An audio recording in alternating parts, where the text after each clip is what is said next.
Bismillahirrahmanirrahim. Assalamualaikum warahmatullahi wabarakatuh. Waalaikumsalam warahmatullahi wabarakatuh. Sembilan itu marilah kita panjatkan kehadirat Allah ini karena atas perkenannya kita semua bertiga nanti dapat berkumpul di tempat ini untuk melaksanakan salah satu tugas saya tentang diseminasi budaya positif. Salawat serta salam semoga senantiasa terlimpah-limpahkan kepada junjungan kita Habibana wa Nabiana Muhammad SAW, pada keluarganya, para sahabatnya, juga kepada kita selaku umatnya. Semoga kita semua mendapatkan syafaatnya sampai akhir zaman. Amin ya Allah ya Rabbal alamin. Yang terhormat rekan-rekan guru, mohon maaf sebelumnya perkenankan duduk di sini ya. Terus karena kita di SMP Satap gurunya tidak full di sini, jadi hanya beberapa saja per hari ya, susah untuk dikumpulkan, makanya hanya begini saja. Nanti kita mengumpulkan yang lainnya. Alangkah baiknya supaya kegiatan ini diberikan keberkahan dan kelancaran, marilah awali dengan bacaan basmalah bersama-sama. Baik Bapak Ibu, saya akan mencoba tentang diseminasi budaya positif di sekolah ini. Ini tugas modul 1.4. Nama saya Taufik Rahmawandi, PGP Pendidikan Guru Penggerak Angkatan 10 dari SMP Negeri 1 Atap 1 Banyumas. Nah, ini untuk pertanyaan pematik, apakah Anda setuju dengan pernyataan ini? Hukuman dapat mendisiplinkan anak. Setuju atau tidak? Tidak, Pak. Nah, pemberian hukuman dengan hal positif seperti membaca atau membersihkan halaman sekolah dapat meningkatkan disiplin anak. Setuju atau tidak? Kurang setuju. Setuju. Kita nanti jawabannya cari tahu ya. Memberi penghargaan dapat meningkatkan motivasi belajar anak. Betul. Kita bahas nanti apakah benar atau tidak jawabannya. Ini budaya positif. Budaya positif di sekolah adalah nilai-nilai, keyakinan-keyakinan, dan kebiasaan-kebiasaan di sekolah yang berpihak pada siswa agar siswa dapat tumbuh dan berkembang menjadi pribadi yang bertanggung jawab, kritis, dan penuh hormat. Ini yang diharapkan dari budaya positif ya. Selanjutnya, ini peta konsep budaya positif yang akan saya nanti bahas. Yang pertama tentang perubahan paradigma belajar ya, paradigma baru. Yang kedua disiplin positif. Yang ketiga motivasi perilaku manusia. Yang keempat kebutuhan dasar. 5 posisi kontrol restitusi. 6 keyakinan kelas. Dan yang ketujuh terakhir segitiga restitusi. Ini pembelajaran dengan paradigma baru. Ini saya dan ibu guru lagi di kelas ya, terpuji. Pembelajaran dengan paradigma baru dirancang berdasarkan prinsip pembelajaran yang terdiferensiasi, sehingga setiap siswa belajar sesuai dengan kebutuhan dari tahap perkembangannya untuk mewujudkan profil pelajar Pancasila. Ini salah satu contohnya ya. Biasanya kita hanya mengajar saja, sekarang ada diskusi, ada tanya jawab dan sebagainya. Nah, disiplin positif. Nah, ini disiplin positif sebaiknya dilakukan karena adanya motivasi internal. Ya, disiplin positif itu seperti apa nanti contohnya? Nah, harus dilakukan karena motivasi. Nah, terus bertanggung jawab terhadap apa yang dilakukannya karena mereka mendasarkan tindakan mereka pada nilai-nilai kebajikan universal.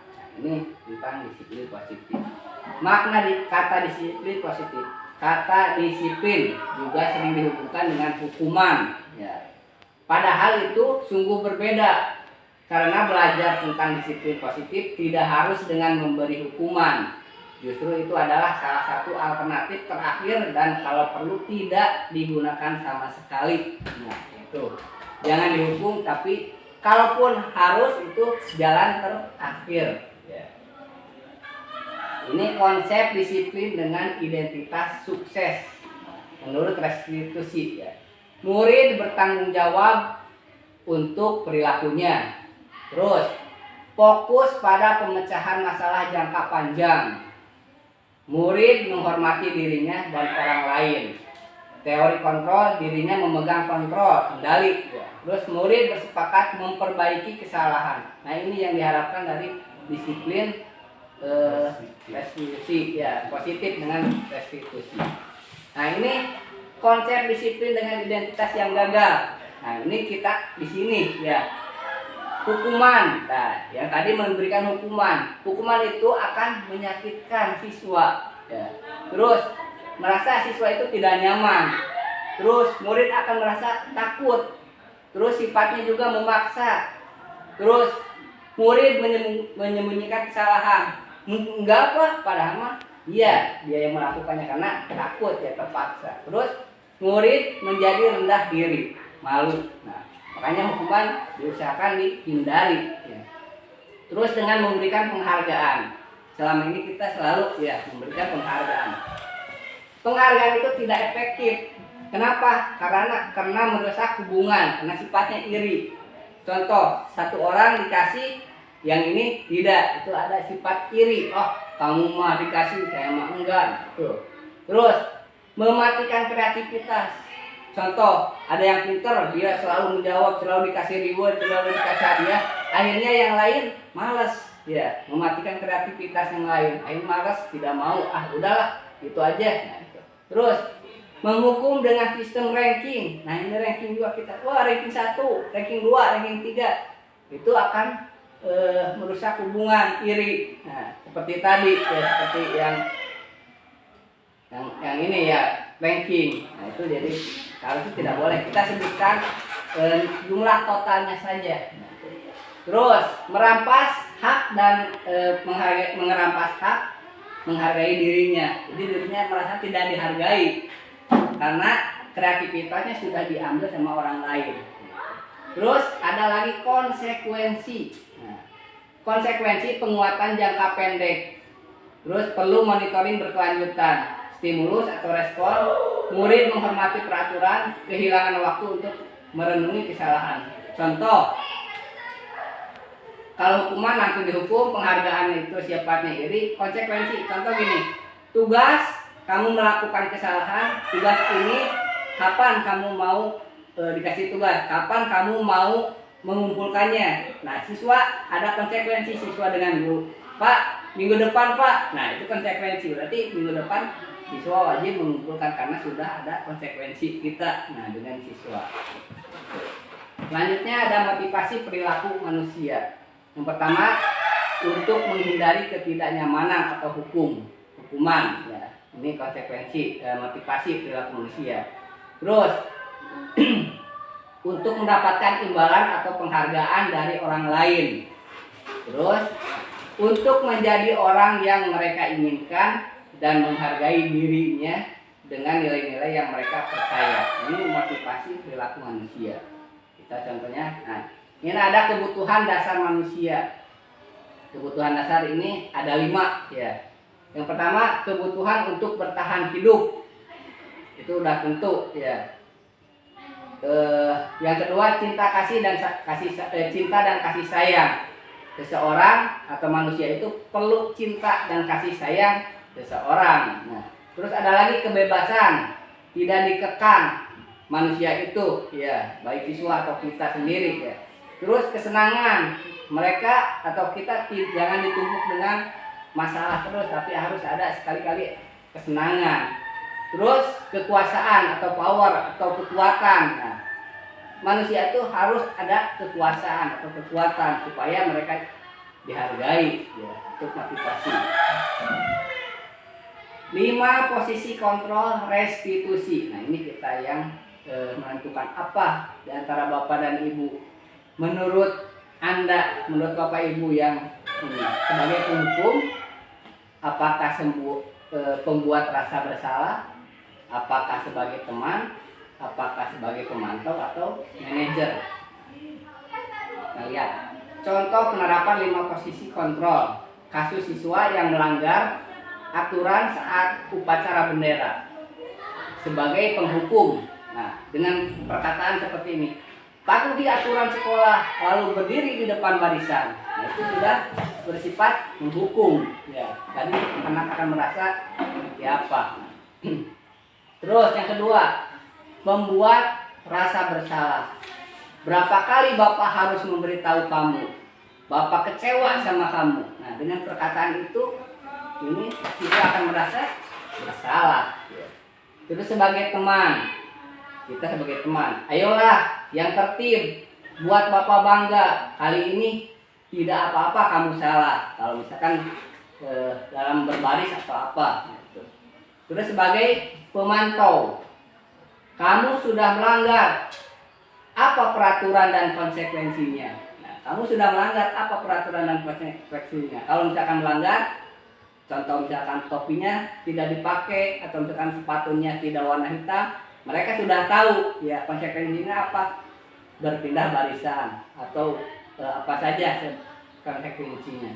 Terus posisi sebagai manajer, apakah kamu tahu kesalahanmu? Nah, nanya dulu ke siswa, apakah tahu kesalahanmu? Nah, kira-kira bagaimana kamu akan memperbaiki kesalahan ini? Nah, itu ada. Nah, ini sebagai manajer mana di kita di sini. Nah, sebagai keyakinan kelas. Keyakinan kelas merupakan nilai kebajikan universal yang disepakati secara tersirat dan tersurat, lepas dari latar belakang, suku, negara, bahasa maupun agama. Ini untuk keyakinan kelas. Saya nanti membuat keyakinan kelas. Ini tahapan untuk membuat keyakinan kelas. Yang pertama, mempersilahkan siswa untuk bercurah pendapat tentang peraturan yang perlu disepakati. Ini. Yang kedua, menuliskan pendapat dan keinginan mereka di buku catatan atau pada selembar kertas. Yang ketiga, menyepakati peraturan yang telah disusun dan ditulis menjadi keyakinan kelas. Nah, ini kita lagi buat keyakinan kelas. Nah, ini salah satu contohnya. Ini di kelas. Ya.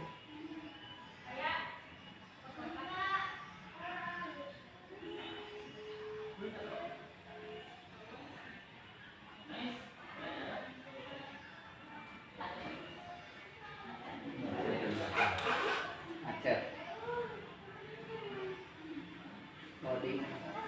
Bentar.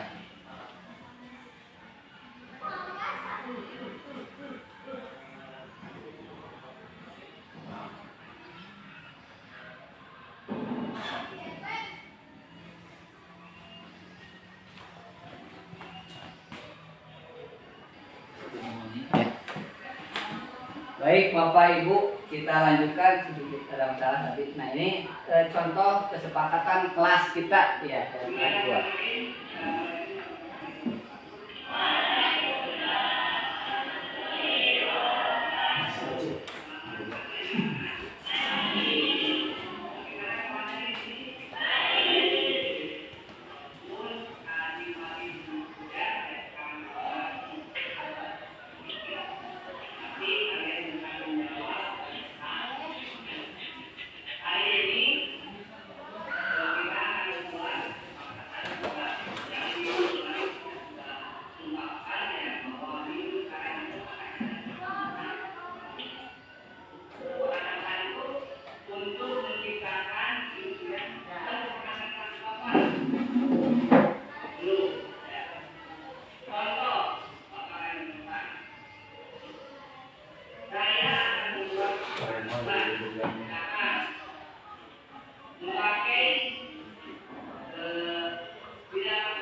Buat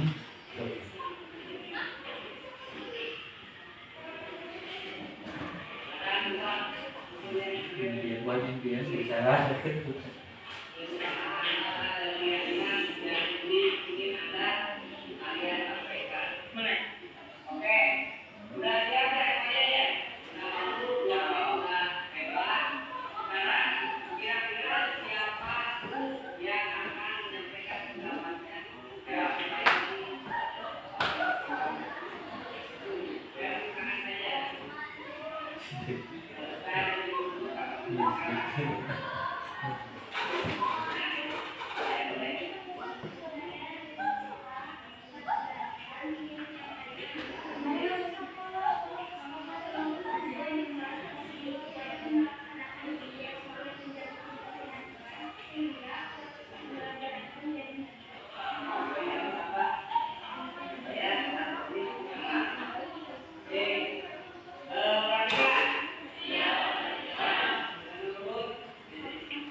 ya.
Baik Bapak Ibu, tadi sudah menyimak tentang kesepakatan kelas.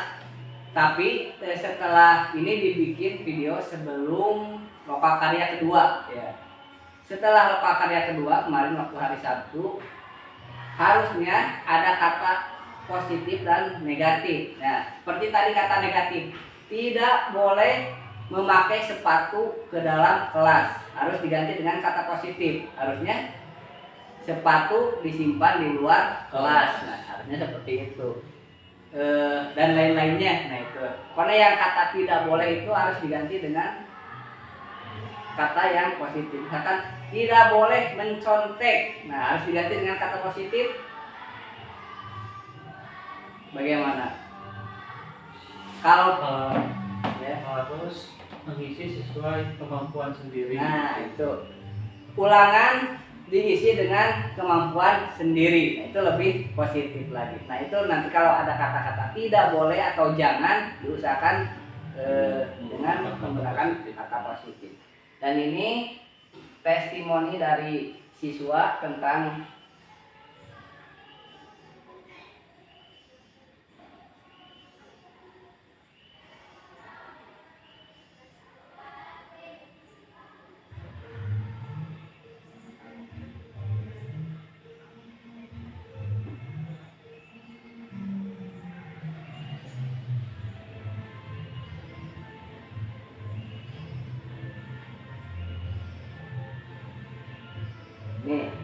menurutnya senang dengan kesepakatan kelas ya, cuman suaranya kurang begitu besar ya, kurang kencang.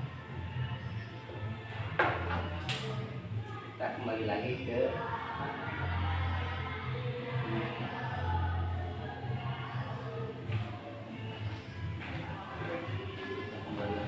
laptop. Ya. Baik Bapak Ibu, kita kembali lagi ke materi selanjutnya. Tadi membuat kesepakatan kelas atau keyakinan kelas sudah dibahas ya dan sudah dipahami. Nah, kita ke selanjutnya tentang pendekatan restitusi. Nah, ini pengertian restitusi. Restitusi adalah proses menciptakan kondisi bagi murid untuk memperbaiki kesalahan mereka sehingga mereka bisa kembali pada kelompok mereka dengan karakter yang lebih kuat. Ini menurut dosen 2004. Ciri-cirinya, nah, bukan menebus kesalahan, namun belajar dari kesalahan. Terus memperbaiki hubungan, terus tawaran bukan paksaan, menuntun untuk melihat ke dalam diri, terus mencari kebutuhan dasar yang mendasari tindakan, fokus pada karakter bukan tindakan, menguatkan dan fokus pada solusi. Ini ciri restitusi. Segitiga restitusi di sini ada seperti ini, menstabilkan identitas. Nah, contoh kalau ada kesalahan, setiap orang pasti pernah melakukan kesalahan. Itu menstabilkan identitas. Atau kamu bukan satu-satunya yang pernah melakukan ini. Nah, kalau siswanya dipanggil. Terus validasi kebutuhan. Kamu tentu punya alasan mengapa melakukan itu. Apakah cara yang lebih efektif untuk mendapatkan apa yang kamu butuhkan? Nah, ini validasi kebutuhan. Terus menanyakan keyakinan. Nilai-nilai apa yang telah kita sepakati? Kamu ingin menjadi orang yang seperti apa? Nah, ini kata-kata dalam segitiga restitusi. Ini contoh video segitiga restitusi.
Saya senang saya mau diajak untuk mencari solusi untuk menghadapi permasalahan saya.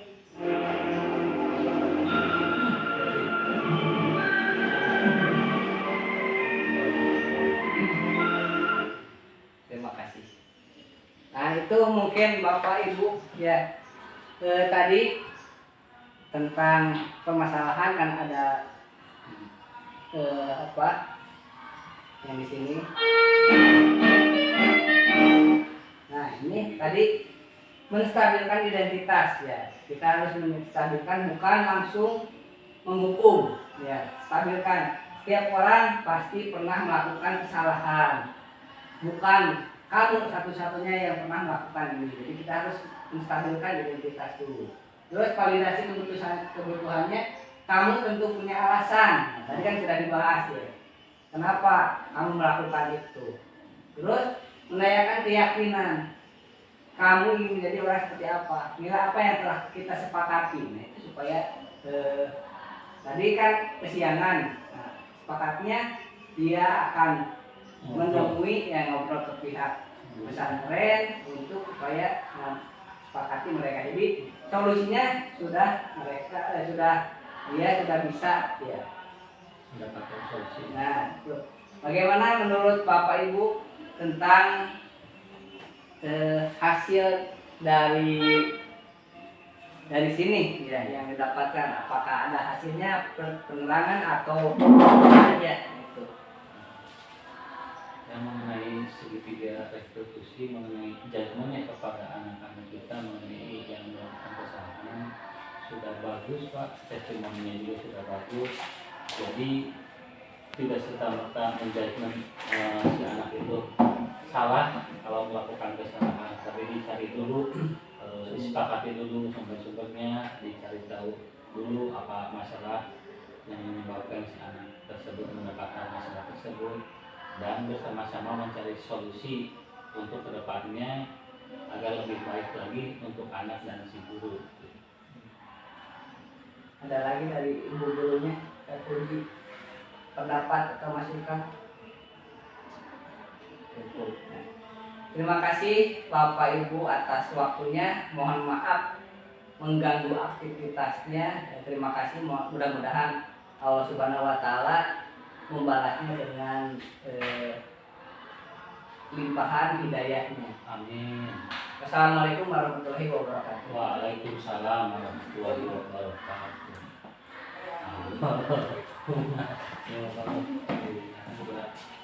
Terus Kak?